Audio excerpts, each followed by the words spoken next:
Yo, welcome to the DBS. Today, we come to the American Heritage Museum to take a look at the M7 Priest. And as we can see, this is the M7 Priest, the famous American SPG that is widely used in World War II.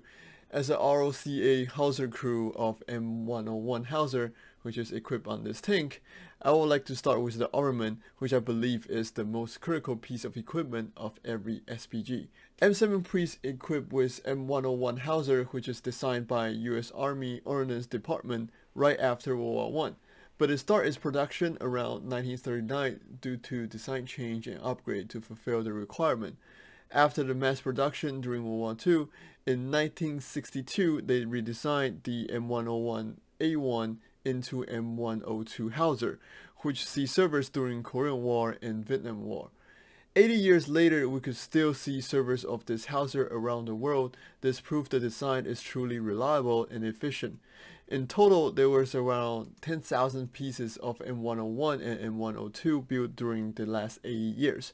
Overall, its primary role is to support infantry and armor fighting at frontline and suppress and destroy enemy stronghold, and indeed very good at it. With the range of 12 km, it do not need to be very close to the front line while providing hellfire to the enemy troop.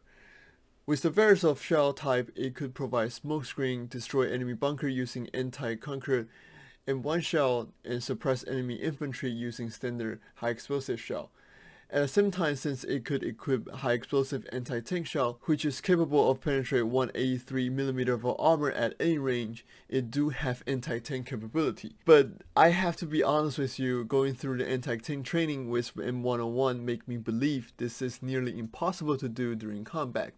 The amount of time it takes to set it up and accurately firing at enemy tank is insane, compared to enemy tank using machine gun to take out your entire crew. But even with that, you do have the option to do anti-tank combat if you want to. It's better than nothing, right? I might talk too much about my Hauser. Let's talk about the tank itself, the M7 Priest. During the start of World War II, US desperately need an SPG that equipped with 105mm to support the troop on frontline.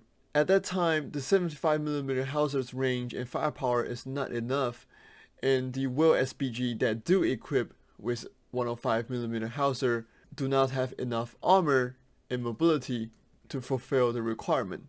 So, the US Army come up with the prototype called T-32, which later was designated a new name called M7 Priest. And the reason behind the name of Priest is because the secondary machine gun M2 HB is mounted on the right side of the M7, and the superstructure of the weapon station resembles church pulpit. When the crew operating the machine gun, it looks like a priest is preaching in the pulpit, and that's why it got the name of the priest. Since this is an SPG that is supposed to stay away from the front line, its armor is nothing impressive. All around armor is around 12 to 62mm thick, only capable against heavy machine gun fire, but nothing more. But the mobility is quite good, with 39 km per hour on road and 24 km per hour off-road. The Continental R975 engine could produce 400 horsepower, which supplies enough power for this tank to transfer fine precision relatively easy. So this is the M7 Priest. If you like our video, make sure to subscribe and like our video. We are DBS, and we will see you next time.